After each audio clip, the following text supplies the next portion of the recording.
Good day, sir. Today, since Visador was not around, I will be the one to report about the summary of the price of wine.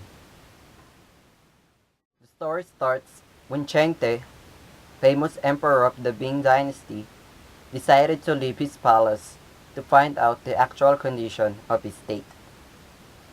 He disguised himself as a soldier in the military form of the Ming dynasty.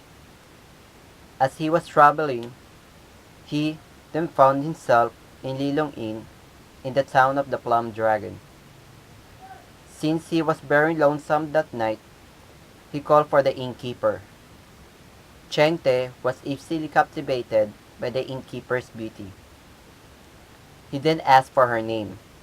At first, the innkeeper, Li Feng, did not want to reveal her name to Cheng Te, but because he was very persistent and because they had an agreement not to call her by her name because she doesn't like it, she eventually gave it. Upon hearing the name Li Feng, which means phoenix, Cheng Te uttered it repeatedly because for him it was an exquisite name. This made Li Feng angry. Cheng Te apologized for what he had done and promised not to call her by her name anymore. After that, Cheng Te asked what kind of food and wine the inn served. Li Feng answered that there are three classes of wine in the food in their inn. The first class food and the wine are for the officials. The second class food wine are for the merchants. And the lower class food wine are for the soldiers. He was surprised that the soldiers only get the low class food. So he promised to give 1,000,000 pieces of gold to the armed forces as a special bonus when he came back to the court. After knowing the different kinds of food being served, Cheng Te ordered. He ordered for the high class food and wine, but Li Feng refused to serve it to him. Because for Li Feng, Cheng Te is only a soldier. Cheng Te offered a piece of silver for payment, but Li Feng doesn't want to get it from his hand. Li Feng knows the etiquette that men and women should not touch hands when giving and taking things. To be able to get the payment, Li Feng played a little trick on Cheng Te. When she already had a piece of silver, she asked Cheng Te what to be served. Li Feng gave him what he likes, but the piece of silver is too much for what he wants. Just when everything is settled, Cheng Te again asked for another favor. He wanted Li Feng to pour a cup of wine for him, but she refused. Cheng Te explained that men who were spendthrifts desired comforts, but still Li Feng refused to give it. Because of that, Cheng Te decided to play tricks on her. He told Li Feng that he robbed a royal house. That's why he has a piece of silver. He said that if he's not arrested, everything will be alright.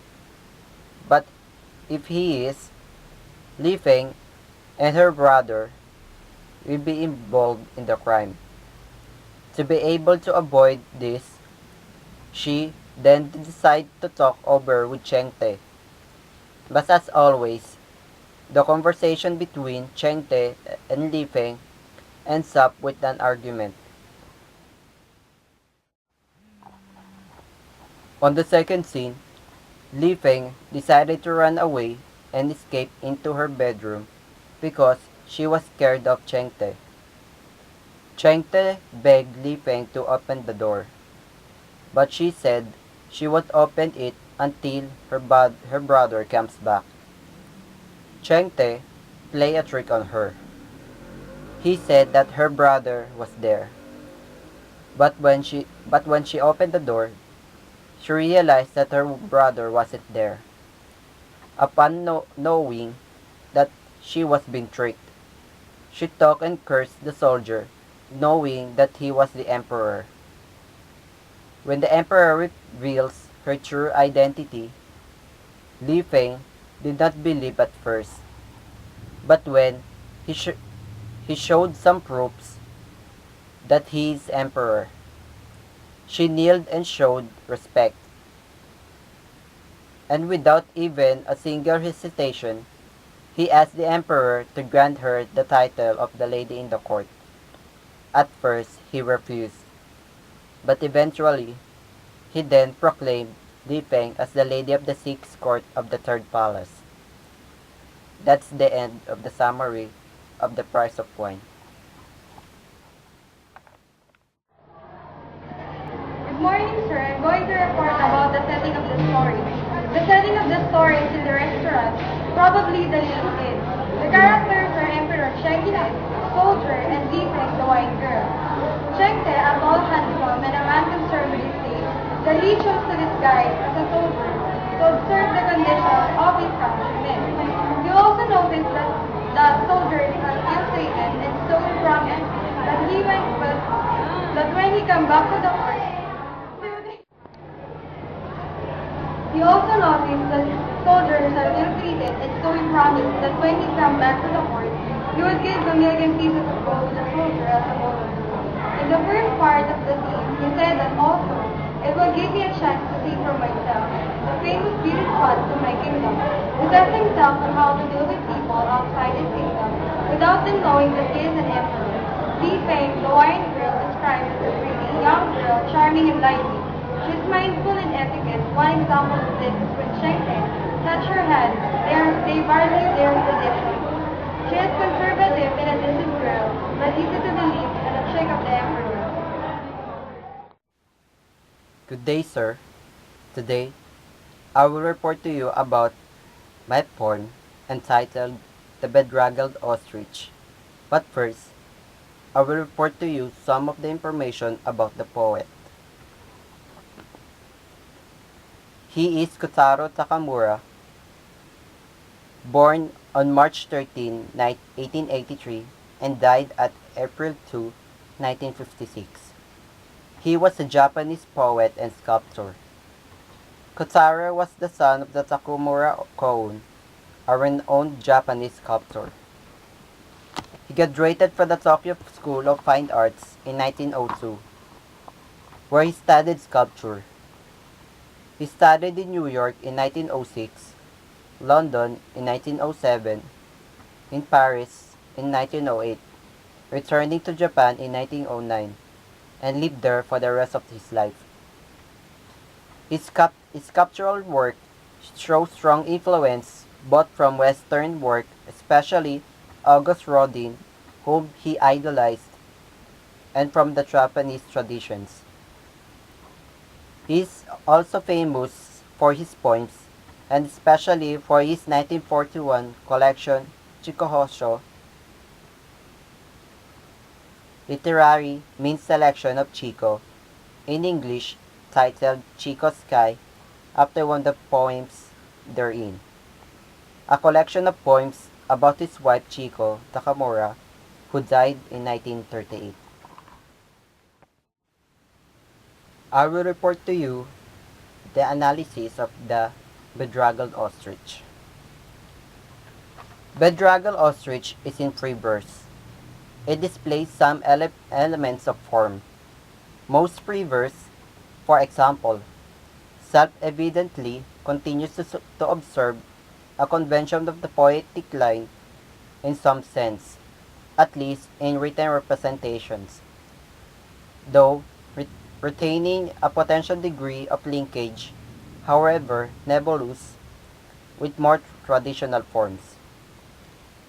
The whole poem that Takamura Kotaro made tells the similarities of an ostrich and Japanese men in his time. I know that Japan is the most advanced in terms of technologies. In Japan, people are so industrious and brave as a big dreams that someday they will get success in their future. But at the back of their successes in life, they start first in being a normal and having a poor life.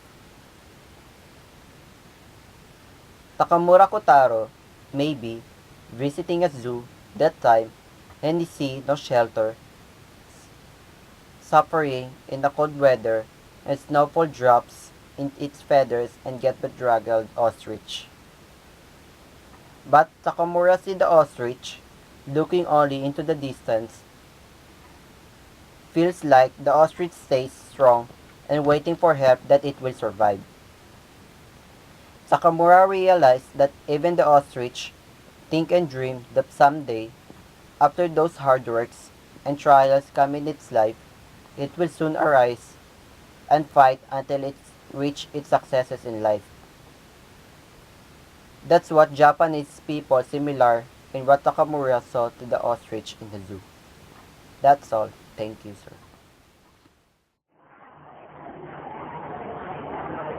Good morning, sir. I'm going to report about the moment I Tanka may be defined in several ways, but it's often about simplified language.